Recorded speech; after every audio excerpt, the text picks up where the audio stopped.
Hello everyone, welcome to চিনিজ blog. তোমরা সবাই কেমন আছো? আশা করি খুব ভালো আছো। তো তোমাদের সবাইকে জানাই দোল পূর্ণিমার শুভেচ্ছা। তো সবাই তো আশা করি সবাই রং খেলছে বাড়িতে।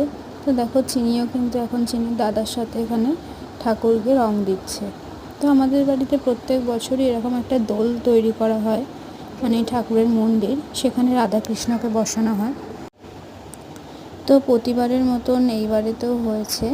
তাই চিনির দাদা, চিনির ঠাম্মি তিনজনে মিলেই ঠাকুরকে আবির দিচ্ছে এবং যতটুকু ফল প্রসাদ দিয়ে যেমন পুজো দেওয়া হয়, মঠ আর কী সব দিতে হয়, ফুট কড়াই, ওই সব দিয়ে ঠাকুরকে পুজো দিচ্ছে। তো আবার দেখো কী সুন্দর একটা তৈরি করেছে কলা গাছ দিয়ে। এগুলো সব চিনির দাদাই করেছে। তো দেখো চিনি এখন খুব খুশি। ও তো সকাল থেকে ঘুম থেকে উঠেই খালি বলছে রং মাখবো রং মাখবো। তো চলো তোমরা দেখতে থাকো কেমন কি হয়েছে না হয়েছে। চলো আসছি, টাটা, আবার নতুন কোনো ভিডিও নিয়ে। তো তোমরা সবাই কিন্তু চিনিকে সাপোর্ট করো।